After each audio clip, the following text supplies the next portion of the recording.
قل إن كنتم تحبون الله فاتبعوني يحببكم الله ويغفر لكم ذنوبكم والله غفور رحيم.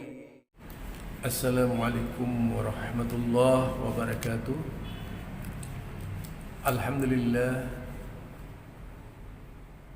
Alhamdulillahilladzi arsala rasulahu bil huda wa dinil haqq liyudhhirahu 'ala ad-din kullih wa kafa billahi shahida. Fa inna ahsanal kalami kalamullah wa khairal huda huda Muhammad sallallahu alaihi wasallam wa syarrul umuri muhdatsatuha fa inna kulla muhdatsatin bid'ah wa kulla bid'atin dhalalah wa kulla dhalalatin finnar. Kembali bersama saya Zulkarnain Al-Maduri. Isu kali ini yang kita angkat adalah berkaitan dengan perintah kembali kepada Quran dan As-Sunnah yang banyak diragukan oleh kalangan ulama yang terlalu banyak baca kitab sampai meragukan pentingnya kembali kepada Al-Quran dan As-Sunnah. Bahkan ada sekelompok thariqah yang menulis artikel dengan judul yang cukup mengejutkan, ya, bukan kembali kepada Al-Quran dan As-Sunnah, tapi kembali kepada Allah. Ketika saya membaca artikel tersebut, rupanya lebih pada pemahaman thariqah, lebih pada pemahaman sufi, menggelar cara-cara mereka berpaham dan dipaparkan sesuai dengan keinginan penulisnya. Dikatakan pula bahwa Al-Quran itu hanya untuk orang yang tidak pernah bertemu Allah, orang yang tidak tahu Allah. Al-Quran itu hanya untuk orang, dan syariat itu hanya untuk orang yang awam. Bagi mereka yang sudah bertemu Allah tidak perlu syariat. Jadi basa-basi seperti ini disampaikan mereka di dalam tulisannya. Mengerikan memang, karena sebagai seorang muslim memiliki pemahaman yang keluar dari agama itu asing tentunya. Kalau kita bandingkan umat Islam sekarang ini, jadi umat Islam sekarang ini dengan umat Nabi Muhammad 1450 tahun yang lalu, itu berbeda. Kalau umat Nabi Muhammad, ya, 1450 tahun yang lalu adalah umat yang sangat dekat kepada Allah, umat yang sangat dekat dengan Rasulullah sallallahu alaihi wasallam. Pemahamannya murni, tidak campur baur, dan tidak nyeleneh-nyeleneh seperti sekarang ini. Berbagai macam pemahaman digulirkan di dunia, namun membingungkan umat Islam. Kenapa dikatakan membingungkan umat Islam? Karena umat Islam pada akhirnya ditarik ke dalam pemahaman mereka masing-masing. Contohlah, berapa jumlah thariqah yang ada di Indonesia misalnya. Mereka semua punya cara, dan klaim yang terjadi pada thariqah-thariqah yang ada di Indonesia ini semuanya mengklaim thariqah yang paling benar dan paling tepat untuk diikuti oleh kaum muslimin. Setiap thariqah itu punya pengikut masing-masing. Ada thariqah Naqsabandi, thariqah Tinjani, thariqah Qadiriyah, thariqah Siddiqiyah, berbagai macam thariqah. Pada intinya menjadikan thariqah sebagai jalan menuju Allah Subhanahu wa taala. Nah, kemudian kekuasaan mursyid sebagai penunjuk jalan dalam dunia thariqah ini menentukan segala-galanya bagi para pengikut-pengikutnya. Sehingga lebih tepat dikatakan thariqah itu adalah lembaga taklid, karena setiap orang harus mengikuti petuah gurunya ini, sesuai dengan yang diinginkan oleh gurunya. Nah, thariqah itu semuanya punya manhaj tersendiri, tata cara tersendiri, yang dikelola sedemikian rupa tujuannya untuk menarik minat orang-orang yang siapa diantaranya yang mau ikut thariqah mereka itu. Itu lain thariqah, lain pula pemahaman-pemahaman agama yang lahir dari kandungan pemikiran orang-orang yang tidak waras ya, sehingga mencerminkan fikihnya adalah fikih yaitu kontemporer, fikih yang sengaja dibuat oleh mereka dalam pengertian yang salah, menghalalkan yang haram dan mengharamkan yang halal. Jadi semuanya itu pada akhirnya antara satu dan lainnya saling berselisih, tidak bisa dipadukan. Dan seperti di gereja umumnya itu, antara gereja ini dengan gereja ini tidak bisa mengikuti gereja yang satunya.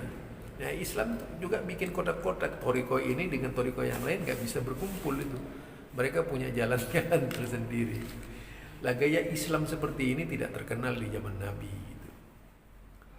Cara-cara Islam seperti ini adalah cara Islam yang menyimpang, tidak sejalan dengan cara Rasulullah, tidak sejalan dengan cara nabinya,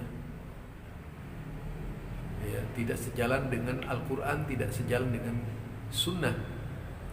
Apalagi kalau berbicara amaliyahnya, amalan-amalannya di dalam itu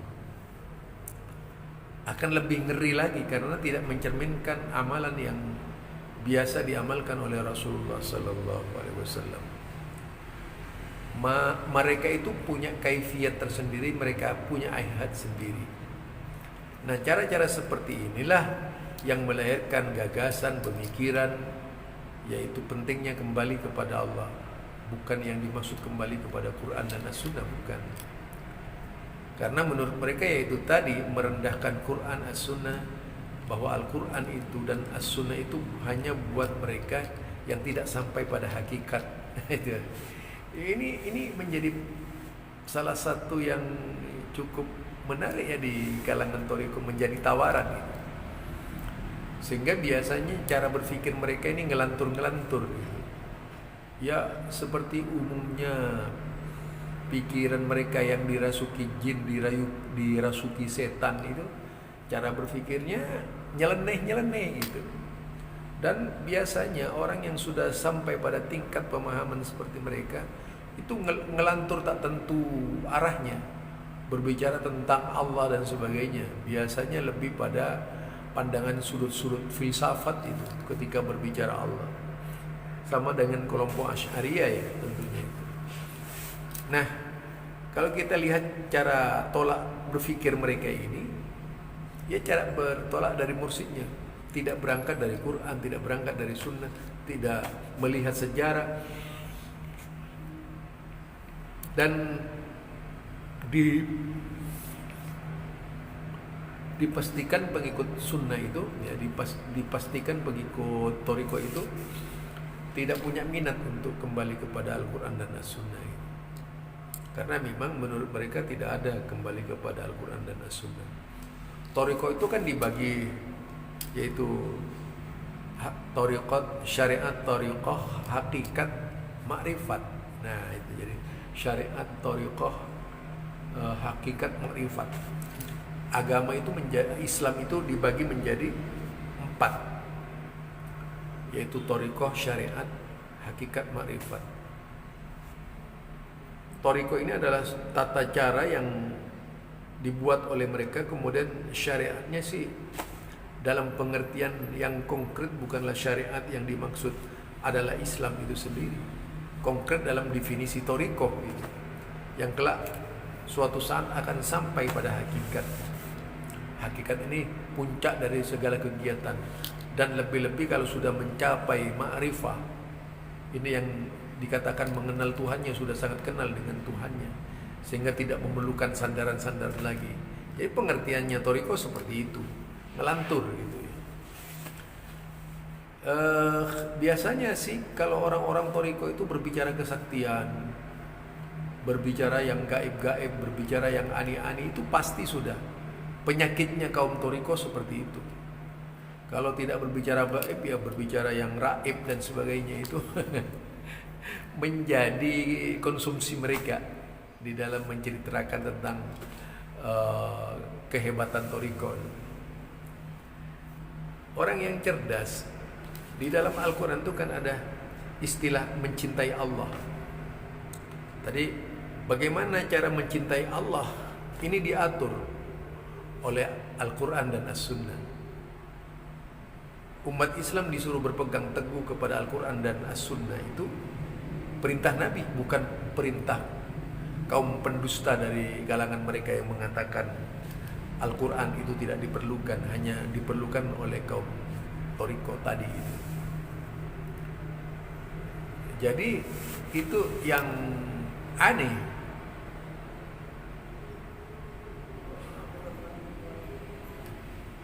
Doain ya, aku mau berangkat umroh dari momennya. Gerak jalan kemarin. Iya. Jadi itu istilahnya. Jadi thariqah itu adalah suatu tata cara yang dilakukan oleh mereka di dalam menempuh pendekatan kepada Allah Subhanahu wa taala. Jadi caranya itu dibuat oleh mereka sendiri. Ada tangga-tangga, ada masa-masa yang ditetapkan oleh mereka. Masa itu thariqah. Sedangkan di dalam Islam, Allah mengajarkan bagaimana mencintai Allah itu harus berdasarkan Quran. Karena Al-Quran itu adalah pedoman umat Islam yang diperintahkan menjadi pegangan umat Islam, bukan pemahaman siapa saja ya. Jadi yang berbicara ini adalah Allah, yang berbicara ini adalah Rasulnya. Jadi itu istilah di dalam Islam ya, yaitu taraktu fikum amroini in tamasaktum bihima lan tadillu abada. Kitab Allah wa sunnat Rasul. Aku tinggalkan dua warisan selagi kalian berpegang teguh kepada keduanya, lan tadillu abada, yaitu kitab Allah wa sunnat Rasul. Kitab Allah dan sunnah Rasulnya. Yang jadi pegangan itu adalah kitab Allah dan sunnah Rasul. Dan banyak hadis yang seperti ini juga ditopang oleh Al-Quran. Wa'tasimu bihablillah. Nah, kata-kata bihablillah tidak seorang pun yang mengartikan lain daripada cara-cara Rasulullah sallallahu alaihi wasallam. Bihablillah itu adalah dengan ayat-ayat Allah, dengan hukum-hukum Allah, dengan ikatan yang datang dari Allah. Istilah tali itu, pengikat kaum mukminin ini adalah Al-Quran dan As-Sunnah. Itu semua mufassir lengkap menyatakan seperti itu. Demikian juga di dalam Al-Quran itu ada kalimat Qul in kuntum tuhibbunallah fattabi'uni yuhibbukumullah. Jika kalian mengikuti, jika kalian mencintai Allah, ya, katakanlah Muhammad, jika kalian mencintai Allah, ingin dicintai Allah, atau ingin mencintai Allah atau mencintai Allah, fattabi'uni, ikutilah aku. Jadi tuntunan dari Nabi itu yang harus diikuti, jalannya itu yang diikuti untuk meraih cinta Allah. Tidak bisa meraih cinta Allah hanya berdasarkan keinginan-keinginan manusia, walaupun tujuannya untuk mendekatkan diri kepada Allah. Mendekatkan ke diri kepada Allah itu bukan menurut cara kita, tetapi cara nabinya. Kalau di dalam Alkitab itu ada, dalam pengertian mereka ya, Yesus yang diartikan sebagai Tuhan oleh mereka itu, di dalam satu ayat itu dikatakan tidak akan sampai kepada Bapa jika tidak melalui aku. Nah, di Al-Quran ini mengatakan kul in kuntum tuhibbunallah fattabi'uni yuhibbukumullah. Pasti Allah mencintai kalian kalau engkau mengikuti Nabi. Ittiba kepada Nabi, cara-cara Nabi. Cara Nabi ini adalah syariat seluruhnya. Dan sahabat itu adalah manusia yang paling taat, manusia yang paling dekat, manusia yang paling cinta. Tidak ada manusia sekelas sahabat sesudah Nabi Muhammad dan para sahabatnya itu yang sama memiliki kecintaan yang sama persisnya rasa cintanya kepada Allah dan Rasulnya. Tidak tertandingi sampai detik ini. Tidak tertandingi ya, sampai detik ini. Kecuali memiliki amalan seperti mereka, baru sampai kepada tingkat keimanan yang dimiliki oleh sahabat. Mereka begitu patuh dengan perintah Quran, mereka begitu patuh dengan perintah sunnah Nabi. Keduanya menjadi pegangan mereka ya. Di dalam Al-Quran lagi banyak kalimat ati Allah wa ati Rasul, ati Allah wa ati Rasul, taatlah kepada Allah.